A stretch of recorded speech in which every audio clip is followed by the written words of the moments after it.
Thank you for joining us for the League of Women Voters School Board Candidate Forum. My name is Jim Ross, Managing Editor of the Ocala Star-Banner. The League of Women Voters is a nonpartisan organization founded in 1920 by men and women who believed everyone has the right to vote. The vision of the Marion County League is to grow a community of informed voters. The mission of the Marion County League is to encourage informed and active participation in government, work to increase understanding of major public policy issues, and influence public policy through education and advocacy. A committee began work in March, examining areas of interest and formulating questions for the candidates. We hope that you find the questions and the responses informative and helpful in making your decisions. I will ask each question to the candidates by district in alphabetical order. Each candidate will have 2 minutes to answer the question and will be signaled with 30 seconds remaining. All qualified candidates running for office were invited to attend today. Ed Wilson, District 5, is not in attendance. District 3, I'm sorry, District 3. As you watch and listen to this forum, think ahead. Ask yourself which issues are most important to you and jot down what you'd like to learn from each of the candidates. Ask yourself, are they answering the question? Pay attention to how the candidates answer the questions. Are they specific, sincere, knowledgeable? Keep track of topics. Are the candidates being asked about your priority issues? Are the questions fair and pertinent? Jot down your observations. Talk it out. Afterwards, talk about the forum with your friends and family. Did the forum sway your decision? Did you learn something new about the candidate's position? Vote this August. It is your best opportunity to make your voice heard and help to shape the issues that affect all of us. Before we begin the questions, we will review some general information about the school board itself. The vision of the Marion County School Board is developing successful citizens, every student, every day. The Marion County School Board is responsible for the organization and control of the public schools, determining the policies necessary for effective operations of the schools and general improvements of the school system. There are 5 nonpartisan members on the school board. Members must live in the district they represent. They are elected to 4-year terms and meet as a board twice a month. 3 of the 5 members are up for election this year, Districts 3, 4, and 5. Salaries for board members are set at $37,729 plus health insurance. The salaries are set by state statute based on county population, and the statute gives local boards the authority to lower the salary. We will start with candidates for the District 3 seat. They are Bobby James, Jane Morley, Jim Touchton. As I mentioned earlier, Ed Wilson is not in attendance. The first series of questions will deal with Marion County's performance in comparison to other districts within Florida. Since 2010-11, based on FCAT scores, Marion schools slipped from 44th to 50th out of Florida's 67 counties. Mr. James, what are 3 primary reasons for Marion County's drop in statewide ranking? What are 3 actions the school board can take to reverse this trend? Would you repeat the question again, please? Certainly. What are 3 primary reasons for Marion County's drop in statewide ranking? And what are 3 actions the school board can take to reverse this trend? Ross, that's a good question. And just let me take a few minutes to just give you a little history now. I've had, in my experience, I have worked at all 3 levels: elementary, secondary, and alternative ed. And some of the things that I would like to remind our voters is that the poverty level in this county is really high. If you look at some of the things that are occurring, we look at some of at the schools that are dealing with this particularly with the low scores. Some of them are around 71% free and reduced lunch. So that have a direct reflection on our test scores. When I look at what we were doing, we introduced a strategic plan that I felt was not completely followed. And when I said strategic plan, it was designed by the district, and it was not completely followed through.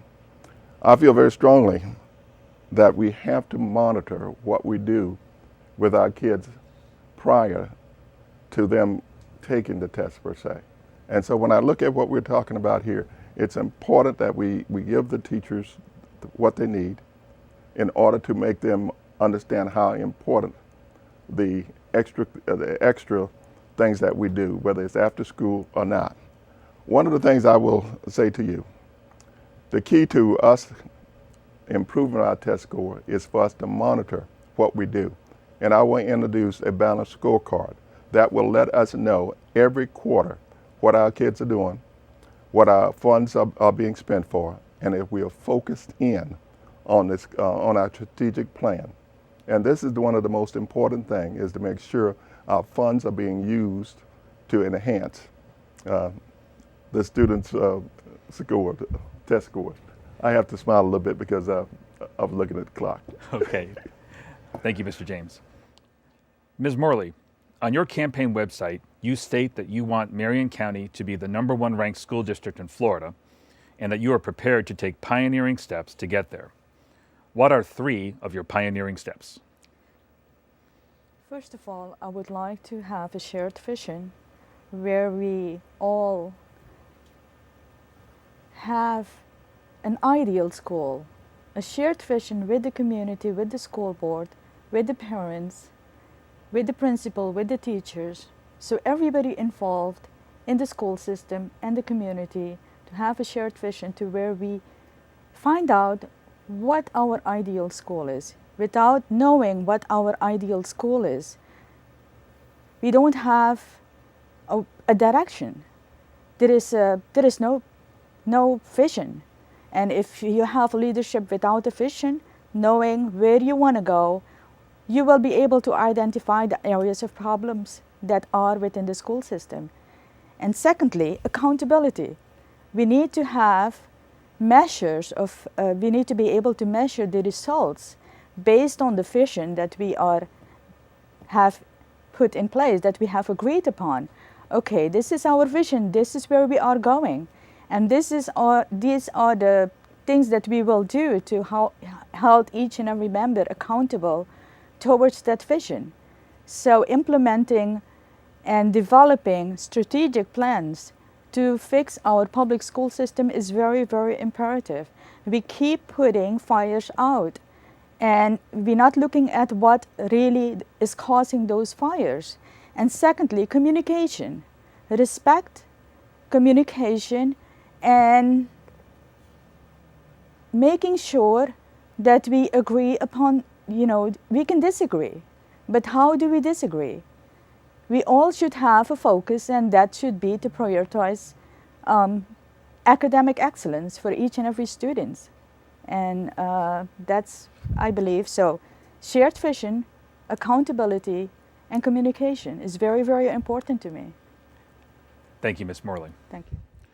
Mr. Touchton, one of the elements of your 3D plan of develop, defend, deliver is to deliver a high-quality roadmap for educational success.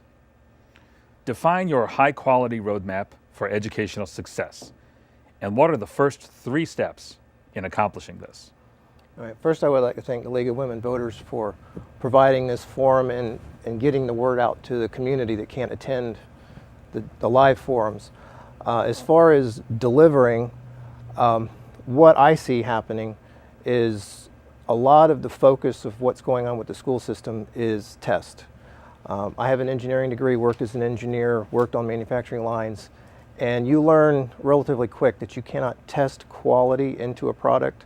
You can't take something that's already done and test information into it. You have to build the information into it. To apply that to schools and to education, you have to actually teach the kids what they need to know, not teach them how to take the test.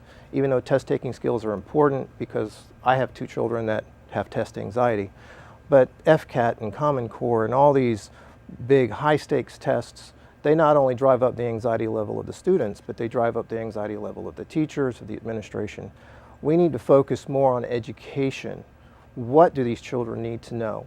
What do they need to learn? Do they know how to think critically? Do they know how to read for content, understand the questions? Do they understand that not everything in a question is necessarily dealing with the answer that's being asked? We need to build a commitment to our kids, to our families. It's just something that I think's lacking. We need to have the focus. Education needs to be the focus. That's where we need to focus, the classroom. We deliver that. We deliver equipment. We deliver curriculum. We deliver whatever it is. And I'm not anti-test. Let me tell you, as a teacher, you do test. You take a benchmark. You find out where the student is, where the students are.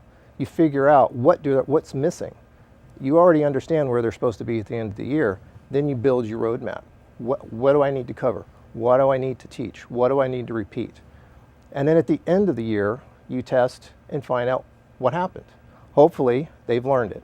And doing that and having the integrity to stand by your decisions and what you're doing long enough to see it work. Thank you, Mr. Touchton. This next series of questions will deal with testing and curriculum.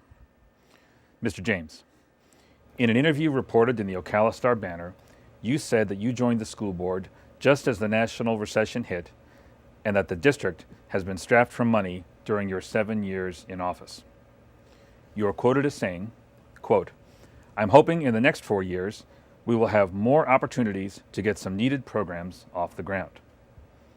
If the voters add another 4 years to your current 7 years on the school board, what specific programs are you referring to, quote, getting off the ground, unquote?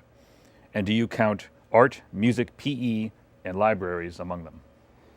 You know, my experience as an educator, it's so important that we have a complete child when they finish the school system.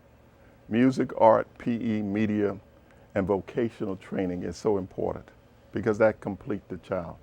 As my colleague has said, testing is not the only thing that we do, but that's the thing that we are graded on is in the state of Florida. The thing that I'd like to say about what we're doing, we are the 5th by Forbes magazine. We are 5th as the 5th best place in the nation to find jobs that are growing and finding jobs. That's what I'm getting at. We as a school district must be prepared to work in that arena to provide our students the opportunity to be competitive for the job. One of the things that I am very high on, one of the things that I bought here was a drop back in program, which where we would bring kids back into our school in all of our different areas in the county. We brought them back in and they graduated high school. One of the key things that I would like to bring to this district is a vocation program at each one of our high schools, an academy. An academy is designed specifically to provide industry certification for our kids when they leave. A specific vocational and technical program at each one of our schools. The next thing I would like to do, I would like to bring MTI and CTAE under a single administration. So we would have a focus on our vocational training and vocational programs in the county. All of our kids are not going to go to college, but we need to provide them an opportunity to be able to make a living in this environment. And we are one of the fastest growing we are one of the fastest growing counties in the state of Florida and the nation. Thank you. Thank you, Mr. James. I get excited about that one. I understand. Ms. Morley, one of the actions listed on your website is to, quote, improve curriculum and reduce standardized testing. Please explain what you can do as a school board member to improve curriculum and what 2 standardized tests you would eliminate and why. To improve the curriculum, I would evaluate the current systems that are in place and ask the teachers to do as to give us a report, what works and what does not work. We are spending so much money in programs that may not be working for the students. And who best to ask is the teachers to find out which programs works and which does not. And secondly, I would invest more money into libraries and promote reading. Because one of the things that the kids are failing is reading. And if a child is not proficient in reading and writing, libraries are very needed. And we can't tell them what to read. We can ask them, okay, these are the things that are mandatory that you need to read, but we need to promote the child's interest. If that child is interested in reading a certain book, we should allow that child to read. We cannot tell a child what to read.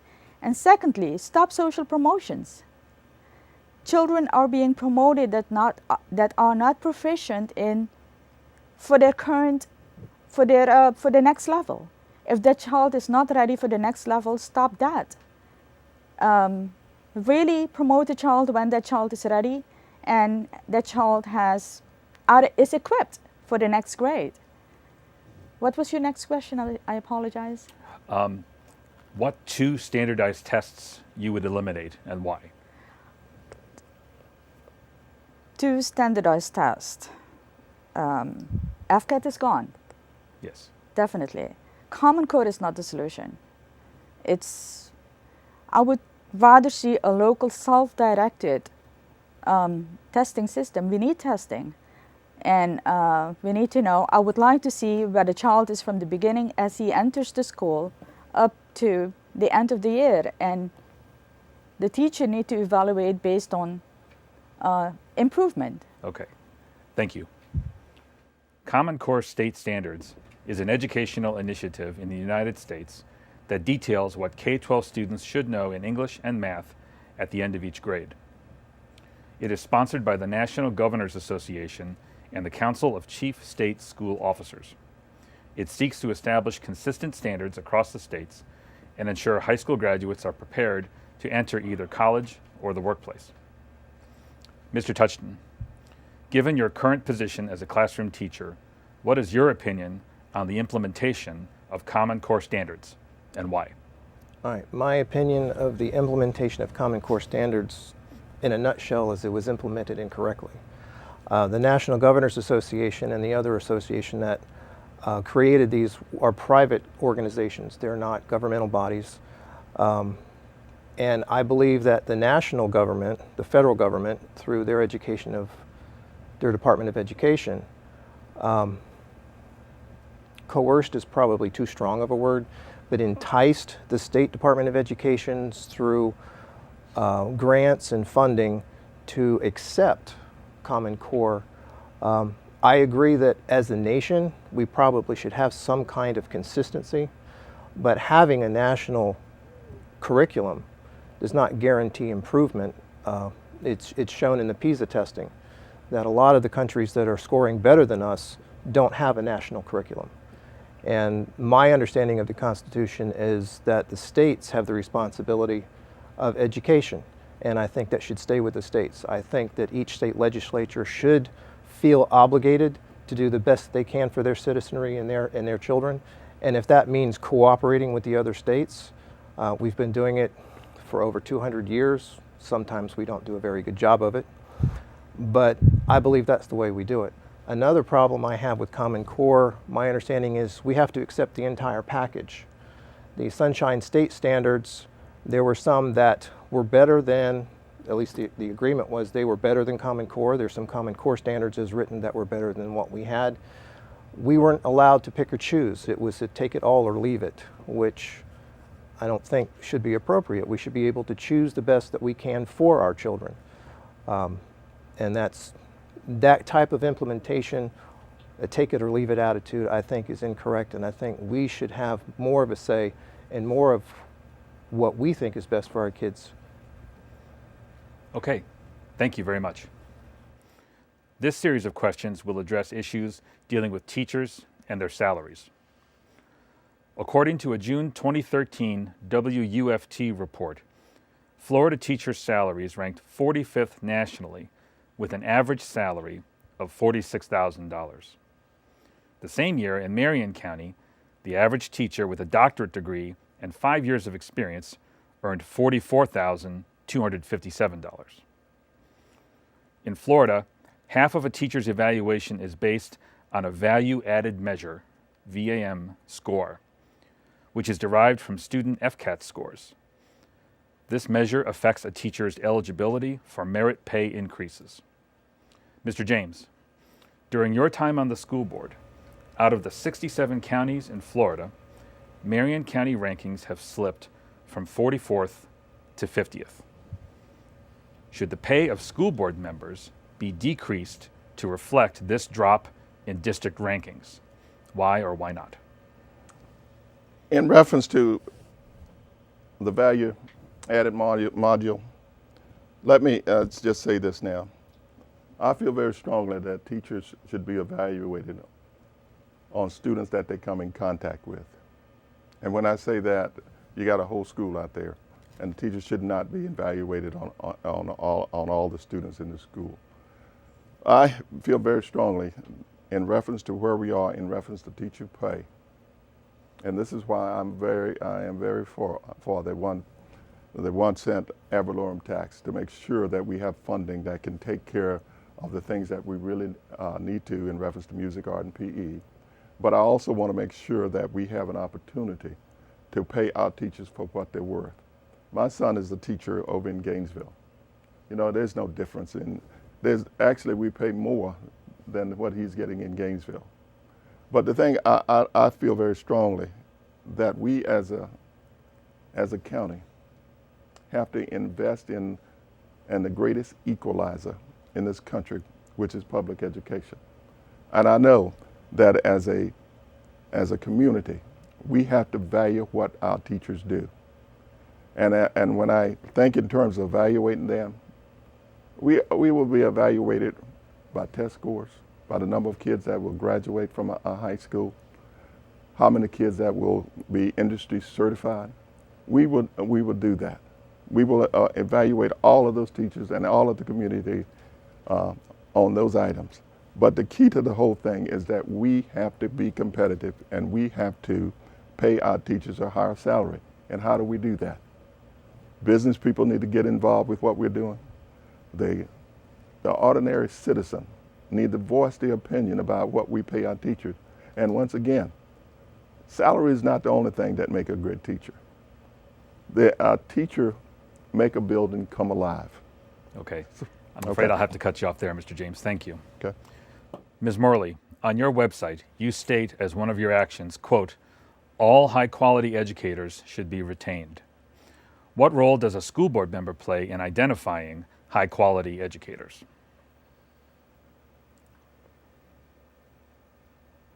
I would like to, first of all,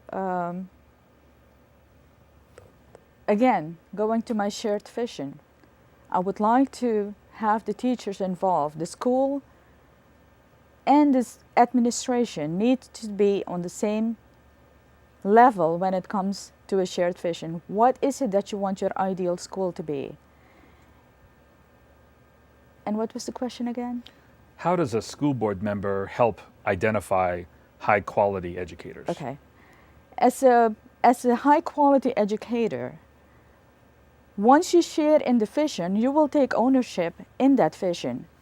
And based on any improvement up, we should be able to hold each and every teacher accountable for what our objective is. We should be able to untie their hands and give them the tools that they need to educate our students. Any improvement up, I feel if you have chosen to be a profession, to be a teacher in a public education system, you have a compassion there. It's a service job, and we will pay you accordingly to what you do. If you have children with socioeconomic difficulty classes, if you have, a much difficult class where you have absenteeism, disciplinary situations, we will pay you more than a class that has outstanding students. It depends. We need to reevaluate what the classroom contains of, and what the students are, what they need, what their needs are. And if it is a difficult class, I would like to promote that teacher being rewarded more in salary, in incentives, and bonuses. And Okay. quality education is important. Thank you. They are in the trenches with our students. Thank you very much. Mr. Touchton, on your website, you write that you will, quote, defend the middle ground for budgeting resources. What is the middle ground for budgeting resources, and how will you defend it? Okay. How I define the middle ground is there seems to be in the community two large, I'll call them factions, so that's not it, but that's the word that comes to mind. One side says we spend too much money on education now, we need to quit spending so much money, it's a failure anyway, so let's get rid of it. The other side is let's just throw more money at it because it's not working, so let's spend more money on it and make it work.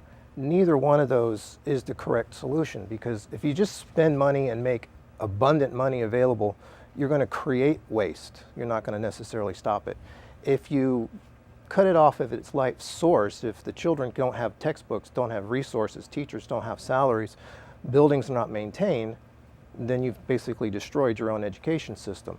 The middle ground is finding that sweet spot, that happy spot where we spend what we have wisely and efficiently and effectively, and we look at what are we missing. We may not necessarily need another $15 million, maybe we only need one, maybe we only need two. Maybe instead of a 1% increase or a 0.5% increase for 4 years, we only need it for 2, or maybe we need it for 4. That's one thing I like about the current referendum is it automatically sunsets, so it's not abundant money forever. So there is a cutoff for that. So it has to be spent wisely. We have to figure out where we're going to make up the difference when it disappears in 4 years. But we really need to provide the resources. I can tell you as a teacher, we have a lot of excellent teachers leaving the system. Not only Marion County, but the state of Florida. We could travel 2 hours north into Georgia, and almost any teacher in Marion County could just build themselves a pay raise by moving to another state. We need to stop that from happening. We need to keep the good teachers here. And that's part of what this referendum does. And defending the middle ground is making sure we don't fall off the bridge on either side. Thank you. We will now do a speed round where each candidate will have 30 seconds to answer the same question. In Marion County schools today, more than 8,000 obsolete and unserviceable computers need to be replaced. Buildings need major maintenance. Student-teacher ratio is higher than mandated. Funding for the arts, libraries, and PE has been cut, and dozens of buses need to be replaced. Voters will soon have the opportunity to decide a $1 million property tax increase to fund, quote, necessary operating expenses, including reading, physical education, art, music, library media, and vocational programs, meeting class size requirements, and retaining state-certified teachers and paraprofessionals with oversight of these expenditures by an independent citizen financial oversight committee, end quote. As a school board member and voter in Marion County, will you support the $1 million tax increase? Why or why not? 30-second answer, Mr. James. I will support that, and I will tell you, it's one of those things that I brought to the board and I had it approved. We need that to be competitive. We need it to be competitive because we know know what we need to do with the money. There's a sunset period, and the fact is that we are in one of the fastest growing counties in the nation in reference to employment. And in order for us to be competitive, we need to upgrade the school system. If you look at our CPC, CEPC, they are upgrading and expanding. Okay. We cannot downsize. Thank you, Mr. James. Ms. Morley, 30 seconds. I have looked at several different counties with the same demographics, with the same amount of students, with the same budgets and everything. And they are, Collier County, for example, they are number 6. How are they doing it, and we can manage our own education level, quality of education?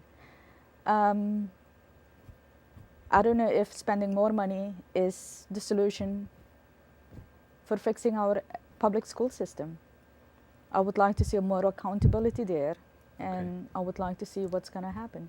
Thank you. And finally, Mr. Touchton. Okay, I'm supporting it, but I do have a caveat, and I want it made clear that if or when elected, that I get on there and I get to do a comparative analysis of the budgets to find where budget items have increased for seemingly no reason and redirect those funds. I don't have a problem suggesting that we sunset this referendum early. That said, the increase in employment necessarily in Marion County may not necessarily be the college education high-paying jobs. We've got a lot of tech companies moving in, and we need to provide those technology for these students to vie for these jobs. Thank you.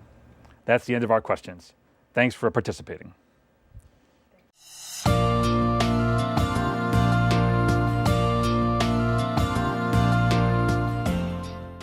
We will now begin questions for candidates running for the District 4 seat. Jamie Bevan, Angie Boynton, and Diane Schreier. Chase Basinger is not here today. The first series of questions will address academic excellence. Ms. Bevan, your campaign material states that you will bring education of our students as the #1 priority to our school system. What do you believe is currently the #1 priority of our school system? That's a very good question. I believe our #1 priority of our school system is outstanding curriculum. Right now, our curriculum is watered down. It is not challenging our students, and that is something we need to invest in. And as of, I believe, March, we are able to pick our own curriculum, which I'm very excited about. And when the curriculum comes across the table, I will definitely make sure that that curriculum is going to challenge our students. Thank you. Okay, thank you. Ms. Boynton, as a 4-year school board member, what elements do you identify as being responsible for Marion County's drop in statewide ranking? What 3 changes can the school board make to reverse this? Thank you so much. That was a great question. I currently think that as we were moving into Common Core standards, and they actually sent us information that they were going to phase some of that into the current FCAT, one of the elements that was missing was us understanding that there is a Lexile score reading for our students that they have to be able to achieve on. And as that Lexile score reading was elevated, then our children were not able to comprehend, some of them were not able to comprehend some of the reading elements in it. And that includes in the math area also. So I believe that if we change our textbooks, our curriculum, that's a great idea for us to actually invest into looking deeper on what textbooks will actually increase the Lexile reading for our children. Also, we need to have our tutorial programs make sure that the reading level material is on the right level for our students. As well, I believe also that early childhood education is a point where we should start educating our children so that they can achieve in a global market. Thank you. Thank you. Ms. Schreier, as a teacher in Marion County for the past 11 years, what 3 specific actions does the school board need to take to improve the ranking of Marion County schools? That's also an excellent question. Thank you. 3 important steps that the school board has to take are improving the dropout rates so that fewer students drop out of school. We have done a tremendous job of going from 58% dropping out to 58% passing to 75% passing. However, we need to bring it up. We should be looking at 95, 98% passing, and that's essential. We have to get a more engaging curriculum. Kids want to learn. I was at Comic-Con yesterday, and the number of students there were amazing. Kids, we have to find ways of drawing that interest into learning, education, and then we can do a tremendous job. Our technology also has to be improved. What happened with FCAT this year was a fiasco when students were dropped off of the technology in the middle of taking the test. We have to find a way of working with that. We have to work with discipline problems also. Thank you. Thank you. The next series of questions will deal with testing and curriculum issues. From the Marion County Public Schools website, quote, research overwhelmingly supports the belief that study and participation in the arts is a key component in improving learning throughout all areas of the curriculum, end quote. In response to budget shortfalls, Marion County Schools reduced art, music, PE, and library funding. Ms. Bevan, what is your position on visual and performing arts as a, quote, key component in improving learning throughout all areas of the curriculum, end quote, and what is your plan for funding these programs? That is an awesome question. I'm not sure I've shared this with everybody, but I have worked at the Ocala Civic Theater in the education program for the past 6 years as a teacher in the education department. So I truly understand, and I also work in inclusion, and I truly understand how important art, music, and PE are. These academics, if you will, should not be put on the table to just be pushed aside and think that they're secondary, because they are not secondary. We must reinstate, we must look at every decision that we're making. When the decisions come across the table in the school system, in the school board, and before they approve it, they need to ask one question, just one question. Is this decision what's best for our students? If the answer is no, then we need to find an alternative. Getting rid of music, art, and PE was not an option. And I will do everything in my power to make sure that we reinstate those core curriculum academics, absolutely.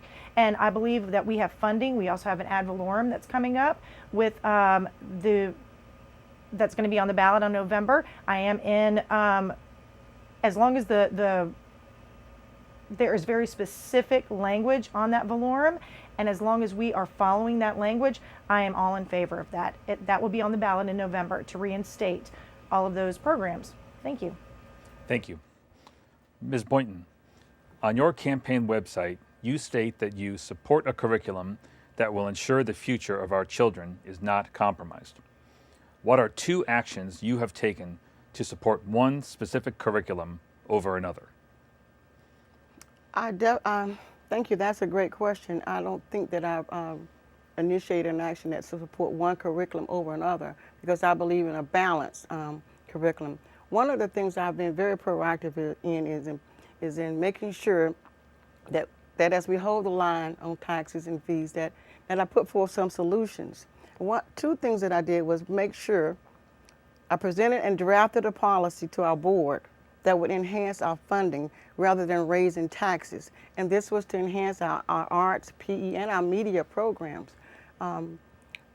It passed, and I was so proud and pleased with our current board for understanding that there are other avenues that we can go out and produce funds, raise funds. And one of them was the naming rights. That's the policy that we changed so that we could bring in businesses to support schools at their sites. That would bring in funds.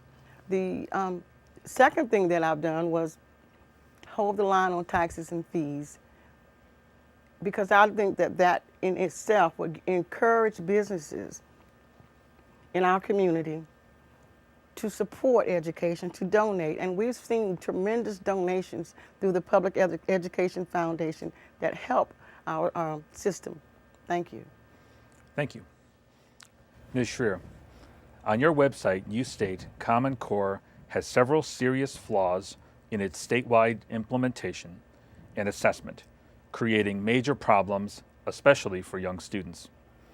Please detail 2 of those flaws and describe what you propose to remedy these flaws. That is also an excellent question. Common Core was designed to be a set of standards to be reached. It was supposed to be implemented by the teachers.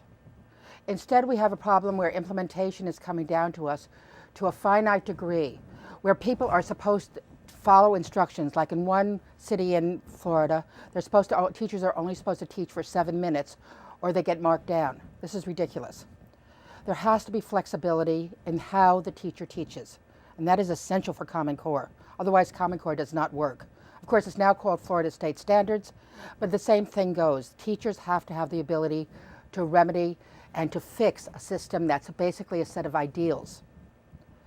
One problem with Common Core or Florida State Standards is that It was not designed for young children. It was designed from the IB program step down. And it is, for very young children, it has proven to be extremely difficult, to leading to a point where some children are crying, they're feeling extraordinarily stressed. I was at a Florida State Board of Education meeting in February where they were discussing this. Teachers have to be able to fix it. It was ideals that were presented. They can work, they involve more challenging curriculum, but teachers have to be able to work with it on every single level. Thank you very much. The next series of questions will address issues related to teachers and teaching. Ms. Bevan, on your campaign material, you state that you will bring our schools back to local control. With nearly 62% of total revenues to the school district's general fund coming from the state and federal governments, how will you accomplish your stated goal? Bringing our schools back to local control. Well, we definitely need to bring our schools back to local control. And like we've already stated, Common Core is not local. Common Core is federal. And that's one thing that I do not support. I do not support Common Core standards. I support local control. I support local curriculum. I support local choices. And another thing that we need to look at is building community partnerships. Right now, I'm going to be very careful, but our community feels shut out. Our community does not know what we're doing inside the classrooms. They have been separated. Our children have been alienated from this community. We need to build some transparency. We need to build partnerships. We need to make sure that our taxpayers in Marion County know where these funds are going. I plan, and I've already started doing this, I plan on looking at the budget line by line, looking at the general fund. There are resources that are being used that are not being used in the classroom right now. And I will make sure that every resource that we have is benefiting the children and the teachers in the classroom. And I will make that promise, because that is something that I truly believe in. Overcrowded classrooms, not good for students, not good for teachers, not good for testing. Over testing, we're wasting money on that. I will make sure that your local tax money, that your local dollars will be spent in the classroom. Thank you. Thank you. Ms. Boynton, on your website, you state that you support teachers and the wealth of knowledge they give to our children. Please identify 2 specific ways you have supported teachers during your 4 years on the school board. Thank you for that question. In my 4 years on the school board, when teachers call me for information and for support with our administration, I am there for them.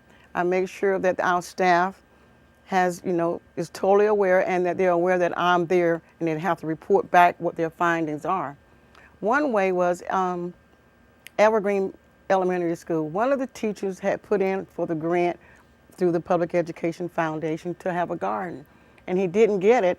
And as I do my yearly Florida Farm Agriculture book readings, he explained it to me, and I said, well, there's a way I can donate funds to that school so that you can have that garden. So that was one way I think I helped teachers.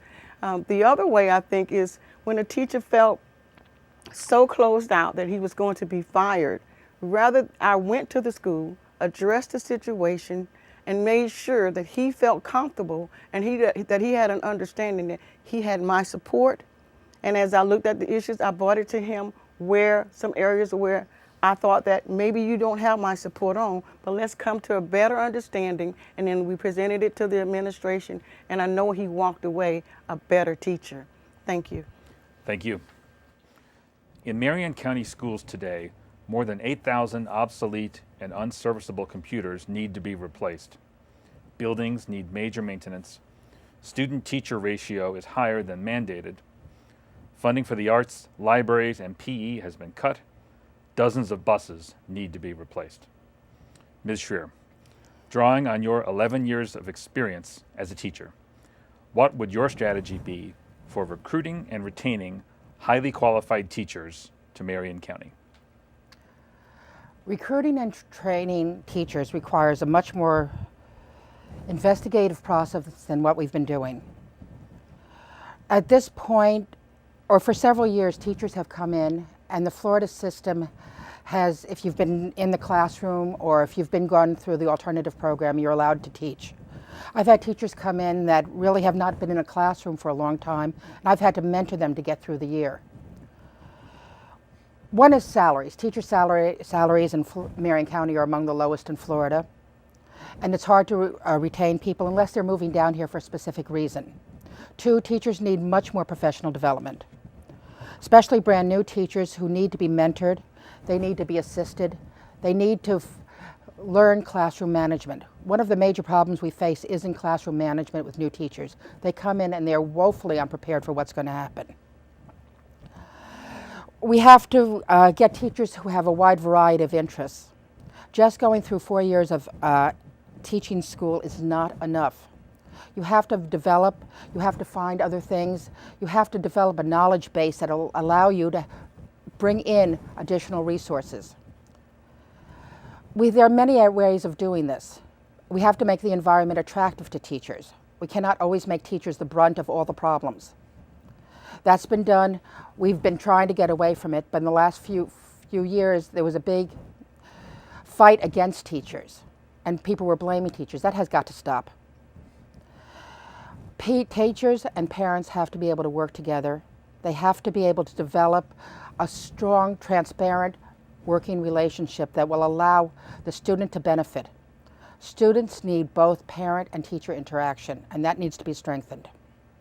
Thank you. Thank you. To all the candidates, you will have 30 seconds to respond to this question. Voters will have the opportunity to decide a 1 mil property tax increase to fund, quote, necessary operating expenses, meeting class size requirements, and retaining state-certified teachers and paraprofessionals with oversight of these expenditures by an independent citizens financial oversight committee, end quote. As a school board member and voter in Marion County, will you support the 1 mil tax increase? 30 seconds, Ms. Bevan. Absolutely, I support the 1 mil tax increase. At the beginning, I did not. I was explained. I looked at the language, I studied the language, and after I looked at the specifics of the 1 mil ad valorem, I do support it. Thank you. Ms. Boynton. I do support it. When it first came out, I did not support it because of the language. And recently I had the opportunity to draft the requirements for the oversight committee and presented it to our school board superintendent. And I think that as I looked at the class size, which was one of my concerns, I looked at arts, P, and the media, I said to myself, there's only one way that we can bridge the gap between the funding, and that's with the citizens of Marion County supporting it. Thank you. Thank you. Ms. Schreer. On a $100,000 home, this would apply $6.35 in taxes, which is under $40 a year. There is absolutely no reason that we cannot have this referendum passed. We need art and music. It raises scores. It raises students' intelligences. Students learn through multiple intelligences. They need art, they need music, they certainly need PE. They need technology improvements, and they need the libraries. They need to be able to do their research. We cannot do this. We're already strapped. Thank you. Thank you very much. That's the end of the questions. Thank you for participating.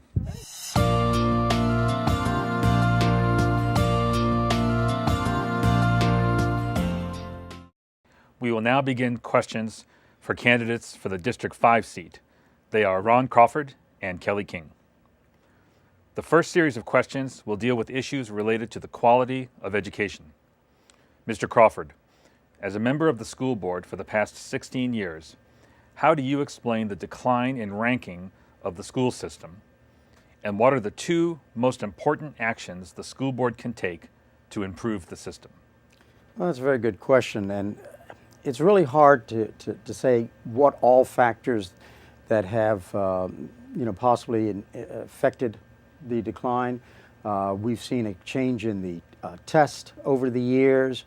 We've seen the movement from the current FCAT system, going towards the Common Core system. Lack of funding has also hurt us in this area. What can we do about it?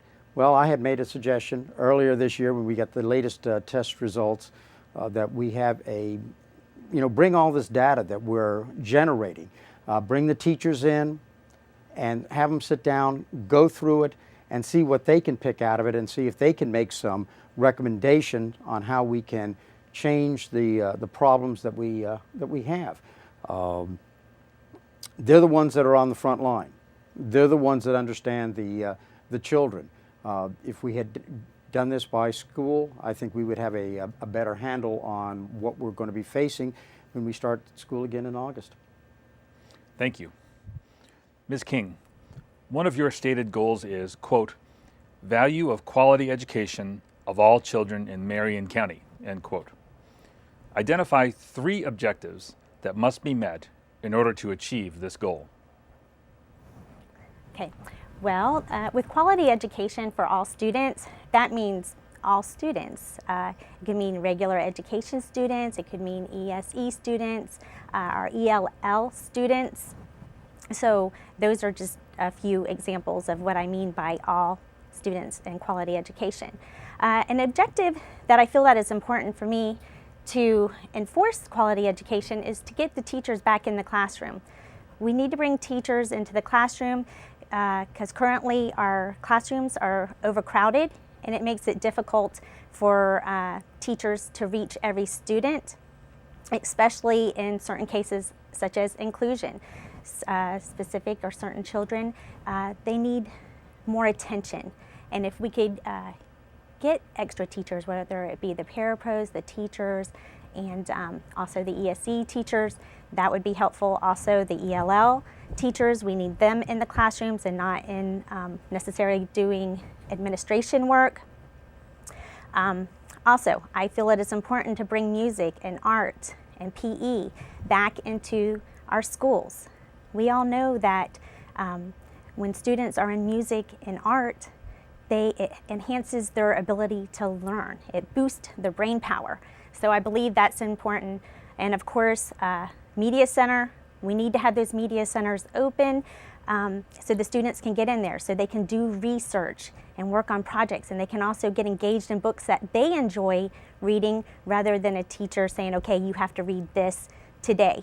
It gives them an opportunity to read for enjoyment, and it's been proven when students read, they get better at it. Thank you. Thank you. The next series of questions will explore Common Core and curriculum. Mr. Crawford, you have been a supporter of the belief that study and participation in the arts is a key component in improving learning throughout all areas of the curriculum. Why was funding for these programs cut? It's really very, very simple. The state mandates what they call core subjects, and those are subjects that we have to fund first. Unfortunately, the arts, music, areas like that are not considered core subjects. So they tend to be, I hate to say it this way, but they tend to get the funding that is left over. But the state mandates what a child has to, how many credits they have to have, what those credits have to be in for them to be able to graduate. And so we are obligated to fund that. I'd love to see art and music come back. I used to play the piano. I don't play anymore. You get a little arthritis in the hands, and that makes it a little more difficult. But I love it. I think it's important. I think it gives a child a well-rounded education. And I think we saw that some years ago in the colleges when they saw it going back to what they used to call a liberal arts education became more and more important. And because companies, that's what they wanted. They wanted employees that could relate to all different subjects, not just be narrow focused. And I think that's what we've unfortunately have because of the funding availability that we've had. That's what we've had to concentrate on is a far more narrow focus than what I'd like to see. Thank you. Common Core standards are set to be implemented in the 2014-2015 school year. Ms. King, as a teacher with 12 years in the classroom, what is your position on implementation of these standards and why? Well, as being a teacher for 12 years, I do agree and believe that standards are important in the classroom. For example, we all know that, well, not everybody, but if you're a teacher, you would know that when you exit 3rd grade, you would need to know multiplication facts. Okay, that would be a standard that, for an example, that you would know you would need to implement.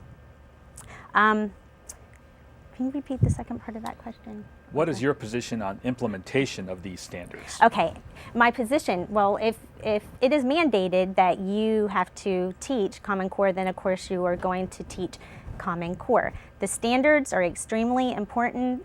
Students need standards in every grade level because it just works consecutively. Like when you exit 3rd grade, you go into 4th grade knowing multiplication, and then you work on your division, and it works on through 12th grade. So I do agree that standards should be implemented. As far as Common Core, sometimes it's new, and I believe the county, it's the finance that is a concern. The Common Core curriculum costs a lot of money, and that's the concern, to get the materials and the technology into the classroom to teach the standards. Okay, thank you. These 2 questions will relate to teachers and their salaries. In November, the voters will have before them a ballot question to increase ad valorem taxes by 1 mil for school district needs.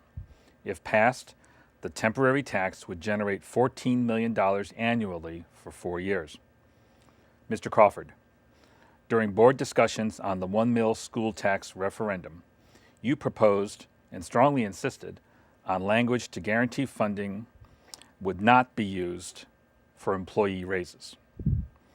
With the starting salary of a teacher more than $3,700 below Marion County's median salary of $39,770, what are your reasons for this position? Reasons is the need to meet all the requirements that we have to meet that the state has basically mandated for us. I loved, when I was in the business world, I loved getting a pay raise every year, but I also worked for companies that sometimes things like that couldn't happen, so I understood that. We've got to bring back, if you're going to spend the money strictly on salaries, and if you look at the ballot measure that is going to be before the voters, it lists a whole areas of that the money can be spent in. But if you just concentrate on putting it into salaries, you're never going to bring those areas back. You're never going to provide the music and the arts and the computers and everything else that we have to have. And people will say, well, why do you need new computers? Well, very simply, the state is mandating that all future tests are going to be done on computers. Consequently, you have to have systems that can handle the input that's going to go into them. And we saw that when we went from a program called DIBELS to FAIR. It was a pre-testing a program. It was done on computers. And the system was repeatedly crashing because there were some counties who did not have some of the technology that other counties had. And therefore, when they were trying to transmit their data into the mainframes, it was crashing the system because it was not up to the standards.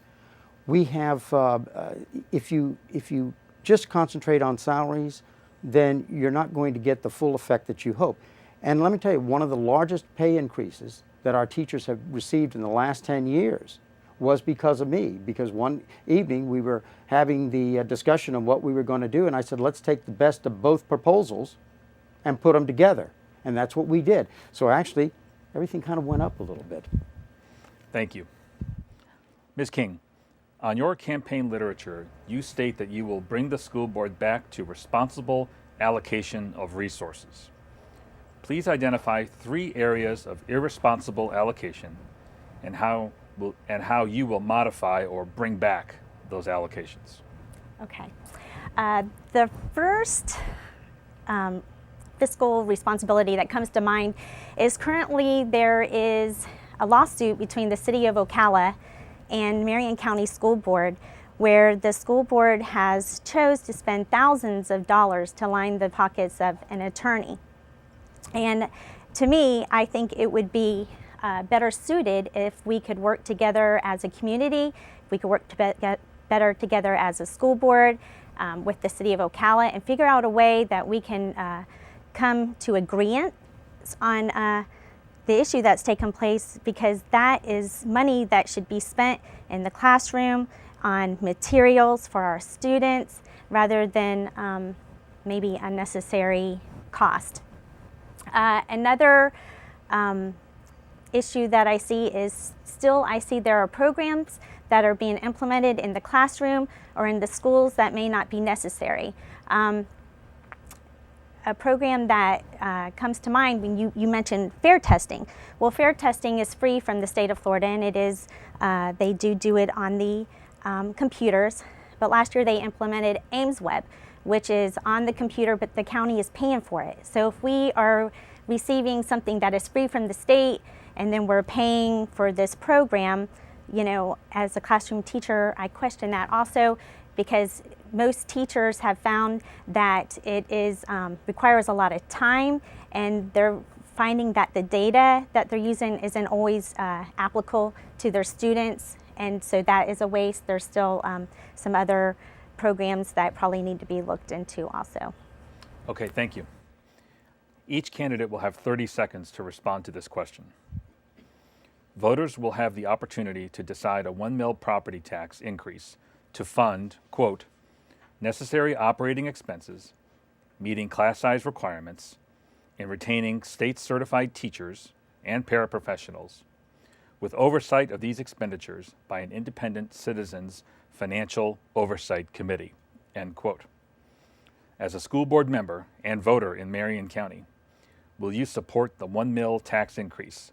Why or why not? 30 seconds, Mr. Crawford. You know, this is an excellent ballot resolution in the sense that it did identify all the areas that we need. And I can build a case for each and every one of them, why we could use the money and how we could use it. I'm a firm believer that your vote is private. And so I would urge everybody, read the ballot measure, consider what can be done. I'm not going to get into the game of urging you to do that. I'll let you make the decision.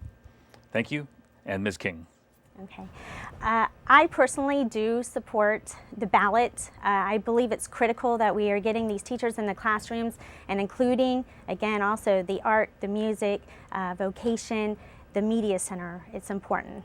But with that being said, I also believe that as a voter, it is your choice however you decide to vote. Thank you. That's all our questions. Thanks to Marion County Public Schools for their partnership in taping and producing this forum for broadcast. For more election information and to get dates and times for live forums hosted by the League of Women Voters, go to our website at lwvmarion.com or find us on Facebook. Don't forget to vote in August. Early voting begins on August 16, and Election Day is August 26. Thank you to the candidates for their participation, and thank you for watching.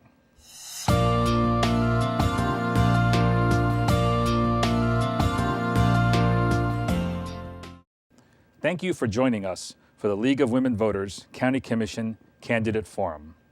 My name is Jim Ross, Managing Editor at the Ocala Star-Banner. The League of Women Voters is a nonpartisan organization founded in 1920 by men and women who believed everyone has the right to vote. The vision of the Marion County League is to grow a community of informed voters. The mission of the Marion County League is to encourage informed and active participation in government, work to increase understanding of major public policy issues, and influence public policy through education and advocacy. I will ask each question to the candidate by district in alphabetical order. Each candidate will have 2 minutes to answer the question and will be signaled with 30 seconds remaining. As you watch and listen to this forum, think ahead. Ask yourself which issues are most important to you and jot down what you'd like to learn from each of the candidates. Ask yourself, are they answering the question? Pay attention to how the candidates answer the questions.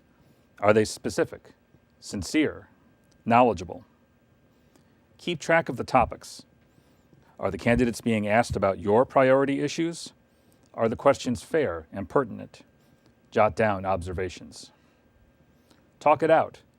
Afterwards, talk about the forum with your friends and family. Did the forum sway your decision? Did you learn something new about the candidates' positions? Vote this August. It is your best opportunity to make your voice heard and help shape the issues that affect all of us. Before we begin the questions, we will review some general information about the Marion County Board of County Commissioners. The Board of County Commissioners oversee Marion County government's 24 departments and their offices and its budget of more than $521 million. Your tax dollars pay for fire rescue, EMS, roads, growth management, libraries, parks and recreation, as well as indigent health care and the local judicial system. Marion County has 5 constitutional officers. They are the sheriff, clerk of the court, property appraiser, supervisor of elections, and tax collector. Marion County has a population of 337,000 and is 1,584 square miles. Marion County is home to 5 municipalities: Ocala, Bellevue, Dunellen, McIntosh, and Reddick, although a majority of Marion County residents live in unincorporated Marion County. In April 2014, unemployment in Marion County was 6.6%, with 17.3% of our population living below the poverty level. The average household income in Marion County is $39,770. County commissioners have a salary based on a formula related to population. Current commissioner salaries are $78,519 plus benefits, for a total compensation package valuing $103,000. Marion County Board of County Commissioners each represent a specific district and are elected by all voters. They have a 4-year term, and the candidate must reside in the district they represent once they are elected. The Board of County Commissioners is the primary legislative and policy-making body for Marion County. The mission of Marion County is: Marion County provides professional and resourceful public services for our citizens through strategic planning and cost-effective implementation of county initiatives, generating positive results that set the standard for quality local government. Today, we are talking to candidates in the race for the District 4 County Commission seat. With us are Glenn Fiorello and Carl Zalak. The write-in candidate, Chris Tarner, was invited but is not in attendance. Let's get started with questions for the candidates. The first round of questions will deal with the financial position of the county. From 2009 to 2013, county revenues dropped 17.5%, or nearly $61 million, compared to expenditures, which dropped only 4.7%, or nearly $14.5 million. The 2013 financial reports for the county showed expenditures at $9 million more than revenues for the year. Mr. Fiorello, on your campaign material, you state that you will reduce wasteful spending. Do you think these statistics are the result of wasteful spending? And if so, what are 3 things you would do to reduce it? Thank you. Jim, in part it is from wasteful spending. I see it day in and day out. Anyone can basically vote no to hold a budget and freeze a budget what it is.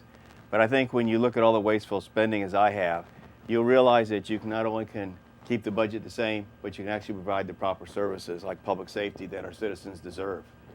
The other day I saw a county commission meeting where a private business, a water utility, was purchased between $5 to $7 million. Now, this utility is regulated by the government itself from the state of Florida. I, for the life of me, cannot understand why a Republican would ever buy a business for us taxpayers to support. It's regulated by the government already. Why are we having another government agency regulated? That $5 to $7 million, and the same morning I saw where someone who purchased a building for $450,000 to house the utility department was purchased for $1.3 million. Just those 2 areas right there where we shouldn't have been in the utility business to begin with. It's a private sector entity, and it should remain in a private sector entity's hands. Take that money right there, you've got a good $7 million at the end of the day that we could have actually saved. These are the type of things that I've seen over and over again. $20 million that was given for someone to site a landfill outside of Marion County. Now, at first blush, it seems like a good idea, but we're always talking about jobs, jobs, jobs. We created $20 million worth of jobs in another municipality, another county. They're receiving revenue from that. We in Marion County are not, and it was a site of landfill. Not that it was a bad idea, but we're not utilizing that $20 million. That facility was open, Jim, in May of last year, ready to take garbage. We're not giving them any garbage right now. So your taxpayers' money, there's $20 million that really we were charged too much money to begin with for having that much of a surplus in an account. There's 2 items right there, and I see the clock is ticking. Thank you, I appreciate that. Okay, thank you, Mr. Fiorello. Mr. Zalak, why hasn't the County Commission cut expenses at a rate equal to the drop in revenues, and how much longer is this financial trend sustainable? Well, Jim, thank you so much. You know, we have what's been, quite frankly, the greatest recession that this community has ever seen since the Great Depression. Our battle is not against, you know, trying to do more in our community, but it's against the Great Recession. We have, the great thing about Marion County is that we're just starting to see the breaking of this recession. Over the last year, when I first got on the board, unemployment was at 14.2%, now down, as you stated before, around 6.6%. So we're continuing to make sure that the policies we put in place are going there to create the jobs that our neighbors and friends need. You know, government doesn't create jobs, but by taxing and continuing to put all these regulations on our businesses, we reduce their investment in our community. And so, you know, what we can do is continue to make sure that the right policies, the right taxing structure, we've eliminated fees up to $18.4 million. And the reality is that, you know, our budget shortfall, yes, we have one. It's about $3.5 million on the county commission side specifically. But the reality is that as our growth comes back, we start to see some of those 3% inclines, and I think that we can keep the taxpayers, the property owners, I think we can keep their payments steady and not increase their payments and continue to grow government. The reality is taxing and spending regulations won't solve our problems, but the growth in the private sector is going to be what helps us. Thank you. Thank you. The next group of questions is related to funding priorities. In March 2011, the Commission voted unanimously to reject any state or federal grants that required local matching dollars unless the grant was tied to infrastructure projects. Of the 49 active state and federal grants, only 2 were not related to infrastructure. One was linked to the Ready to Read program, and the second was nearly a $1 million grant for the Home Investment Partnership Program, or HOME. Mr. Fiorello, what is your position on the policy of rejecting all federal grants that require matching dollars except those for infrastructure, and why? A grant is still taxpayers' money, no matter how you cut it. Whether it's half the match, full match, however you want to word it, it still initially starts off with taxpayers' funding. That's where that money came from. And then again, if you've got to match it, and there's so many regulations tied into a match today, I most likely would take the same stand, but I do have a question for you. You say those 2 that were approved, Jim. Can you explain what the last one was about, the home? The last one is the Home Investment Partnership Program. The acronym is HOME. I'm not aware of what that entails, so I wouldn't be able to give you a good answer on something like that. But as far as the grants are concerned, we need to never forget it was your money, the taxpayers' money, that basically funded that initial grant. The money had to come from somewhere, so most likely I would take a similar stand, yes, sir. Okay, thank you. Mr. Zalak, when federal grant monies are rejected locally, federal taxes paid by Marion County citizens are redirected to other communities in the U.S. How is this policy beneficial to Marion County citizens? Yeah, you know, the reality is when you start to read the fine print, we all figure out that federal grants and quite frankly even some state grants are filled with requirements that cost so much more than what our citizens can bear. as we started to look through those grants, that's why we came up with this policy, because it continues to be common sense. And I understand the theory that, you know, it's our taxpayer money and Florida's a donor state and we should try to get as much back as we can. That makes sense when the federal government block grants us money. But when they continue to put the rigorous requirements on it that we can no longer fund, that becomes a strenuous project. And then what happens in the end is that you have to raise taxes on property owners to fund these obligations you've made to the federal government. That's not the right policy for our community. The right policy is to make sure that the grants that we do have and the grants that we will see in the future, they fund infrastructure, that they're matching grants and don't have strings attached. Those are the ones that I think make the most sense for our community. Thank you. The next series of questions are related to the retention of qualified emergency responders. The average annual salary of a Marion County firefighter is in the mid-$30,000 range.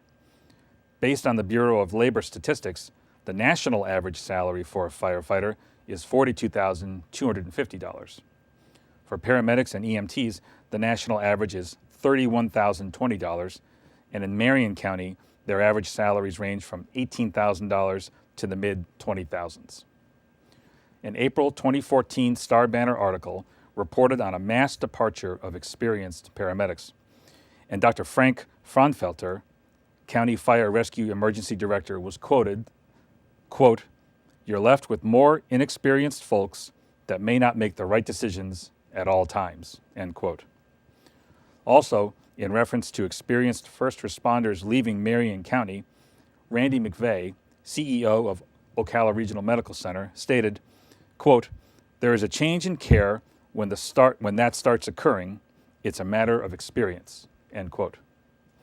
In addition, prospective businesses and potential residents who may be exploring a possible move to Marion County might also be deterred by Marion County's failure to retain experienced safety personnel. Mr. Fiorello, what 2 actions do you propose to manage this public safety concern? Well, Jim, public safety is number one as far as I'm concerned. Police, law enforcement, fire and rescue, and ambulance. You touched upon something that's very important, and I know yours was a little long-winded, and hopefully mine doesn't go over the time limit. Think of this for a minute, Jim. We've got a fire college right here in Marion County where individuals choose to be a firefighter. That's his or her profession. Those instructors there can actually pick the cream of the crop to come to be our firefighters to possibly save your life, God forbid that ever happens, or your house structure from a fire or ambulance. But if you say, why don't you come on board, I think you're the pick, you're what we're looking for, but we're going to start you off at 10 grand less than you're making now. How do you recruit anyone? You're not going to. What I'm afraid of is the good firefighters that we spent good taxpayer money to train and have found a home here in Marion County for their profession are going to leave to go to other areas for more money, for a higher salary. And what scares me all the more is what are we going to replace them with? Are we going to get the ones from other municipalities that they're, for no better term, glad to see leave? I'm really afraid of this, and I think what we need to do is sit down and work with our staff and find out what we can do to make sure that those good employees that we've trained here in Marion County, those first responders, are here to stay to protect your life. That's very, very important. I know yours was a little long-winded, and I may have missed some of it, but the bottom line is your public safety is very, very important. How do I put a price tag on someone's life? Tough question. But I think you need to, I want to prioritize and make that one of your number one responsibilities for Marion County government. I want to keep the good employees that we have. Thank you. Thank you. You're welcome. Mr. Zalak, your campaign website states that you are a solution-focused leader. What solutions do you have to curb the exodus of experienced firefighters, paramedics, and EMTs, and why hasn't employee retention been a priority? Well, here's exactly what's been occurring at the County Commission. Our fire advisory board made up of citizens and communities and the healthcare system have come to us identifying, this exact problem. This happened a few months ago, as you stated, just as the Star Banner article was coming out. We've taken that and been proactive. We know that the 5-year paramedic has been and are starting to leave Marion County. And so we want to address that exact issue. As we look at that, one of the programs that we had before that worked so successfully for our community and emergency services was recruiting local folks.